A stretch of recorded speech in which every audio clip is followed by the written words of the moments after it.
तो अब देखते हैं स्टैंडर्ड 8 की पोएम नंबर 9 जुड़ुक। जुड़ुक यानी क्या बोला मैंने? हवा का झोंका। ओके, हवा का झोंका। तो यहाँ पे कवि दामोदर कोरे हवा का झोंका बनकर क्या क्या करना चाहते हैं, देखो क्या कहते हैं पहली लाइन में। वाटते, वाटते यानी लगता है। सानुली, सानुली यानी क्या? छोटा सा, लहान। मंद झुड़ुक मी वावे, मैं एक छोटा सा हवा का झोंका बनूं। घेईल ओढ़ मन तिकड़े स्वैर झुकावे, जहाँ जी करता है वहाँ मैं जाऊं।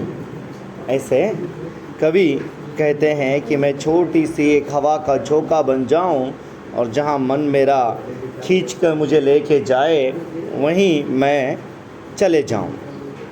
कहाँ कहाँ जाऊं?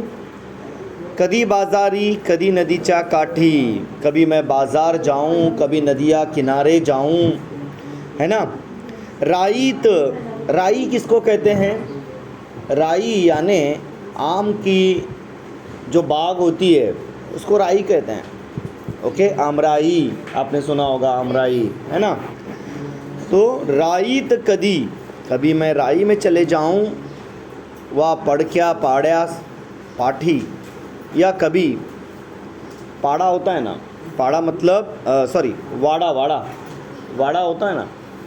वाड़ा यानी पहले ज़माने में जो घर होते थे पूरे चारों तरफ से ऐसा वॉल कंपाउंड वगैरह होता था, एक बड़ा आलीशान घर होता था, उसको वाड़ा कहते हैं। शनिवार वाड़ा वगैरह आपने ऐतिहासिक प्लेस देखा होगा, इतिहास में भी पढ़ा होगा शनिवार वाड़ा वगैरह।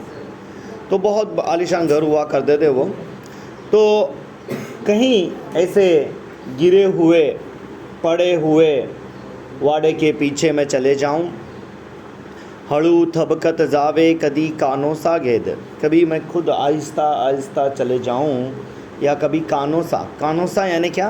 कोई है क्या उधर, इसका अंदाज़ा लेते हुए चलूँ मैं, ऐसा यहाँ पे मीनिंग भी दिया हुआ है। कानोसा घेने चाहुल घेने, कानोसा घेने चाहुल घेने। राई का भी मीनिंग लिखा है, देखो राई यानी बाग।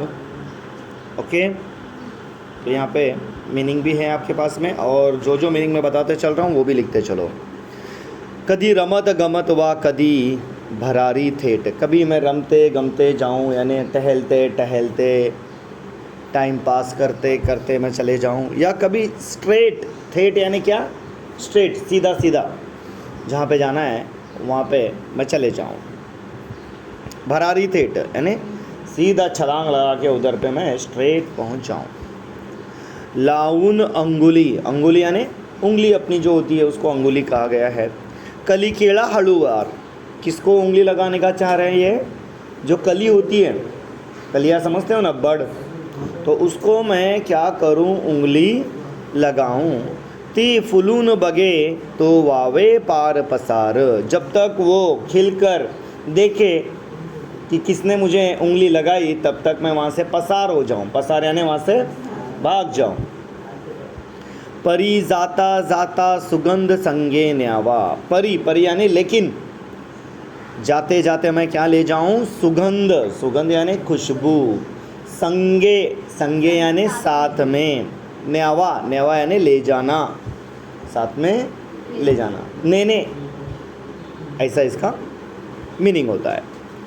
तो दिशा दिशा तुन फिरता उधुड़ूनी द्यावा, और वो खुशबू जो है, जो जो दिशा में जाऊंगा वहाँ पे वो खुशबू मैं फैलाऊं, ऐसा मैं चाहता हूँ। गाण्याची चुकली मुकली गोड लखेर, झुलझुल धऱ्याची पसरावी चौफेर, और ये गाना जो है अगर उसकी कोई लखेर अगर गलत सलत हुई भी तो क्या हुआ, उसकी जो झुलझुल है, किसकी? ज़रा, ज़रा यानी क्या? झरने को कहा जाता है, वाटरफॉल। झुलझुल झुलझुल आवाज़ आती है, तो इसकी जो ये एक गीत जो है ये चारों ओर फैलना चाहिए। पसरावी चौफेर, चौफेर यानी चारों बाजू। शेतात पाचूच्या नीला नदीवर शांत, खेत कैसा है? पाचू, पाचू यानी गवत को कहते हैं, घास। नीले नीले घास का हरे हरे घास का जो खेत है वो और नदी का पानी कैसा है यहाँ पर, नीला है और शांत है ना। खुलवी तो मखमली तरंग जावे कातर, और वहाँ पे ये तरंग, ये लहरें जो हैं मखमली, वो खिलाते हुए मैं आगे चले जाऊँ। वेळूच्या कुंजी वाजवूनी अलगुज, कणसाचा कानी सांगावे हितगुज। हितगुज यानी सीक्रेट कुछ। मैं कणस, कणस किसको बोलते हैं, भुट्टा जो होता है उसको कणस कहते हैं, उसके कान में कुछ मैं हितगुज बोलूँ, है ना। उसके बाद में कुंज, कुंज यानी वन को कहते हैं। जो वेणु एक पेड़ होता है, उसका जो वन है, उसका जो जंगल है, उसमें जो है बांसुरी, अलगुज यानी क्या, बांसुरी, बांसुरी बजाकर जो है मैं उस भुट्टे के कान में कुछ सीक्रेट कहना चाहूँगा।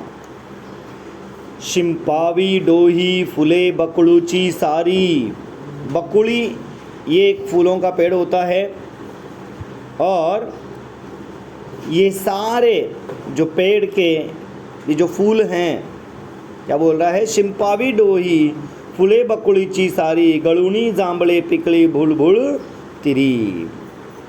तो ये फूल जो है जब पक जाते हैं, जांबली, जांबले पिकली भुलभुल तिरी, जामुन, जांबले यानी क्या, जामुन जब पक जाते हैं तो वो क्या होते हैं, गिर जाते हैं। कहाँ पे, नदिया के किनारे। तिरी, तिरी यानी क्या, तीर, तीर किसको कहते हैं, एक तो बान को कहते हैं, और दूसरा होता है नदी का किनारा। दिन भरी राबुनी दमला दिस्ता कुनी, अगर दिन भर मेहनत करके थकान से कोई अगर थका हुआ दिखता है, मेहनत के वजह से जिसको थकान आई है वो थक गया है। दमना यानी क्या, थकना। टवटवी मुखावर आनावी बिलगुनी, तो ऐसे इंसान को बिलक कर यानी उसके गले लग कर मैं उसके चेहरे पे मुस्कान लाना चाहता हूँ, उसका चेहरा खिलाना चाहता हूँ, उसको और रिफ़्रेश, टवटवी करना है मतलब क्या करना, रिफ़्रेश करना चाहता हूँ उसको मैं। जैसे देखो थक गया इंसान और ठंडी हवा का झोंका लग गया तो उसको कितना सुकून महसूस होता है। स्वच्छंद अशाया करूनी नाना मौजा, तो ऐसे अलग अलग तरह की मस्ती कर कर घ्या वया विसावा यावे मी तिन्ही सांझा, फिर आराम करने के लिए जो है शाम में मैं वापस आ जाऊं, ऐसा कवि को मंद झुड़ुक बनकर ऐसा करने की इच्छा रखता है। तो इस तरह से ये कविता यहाँ पे कंप्लीट होती है।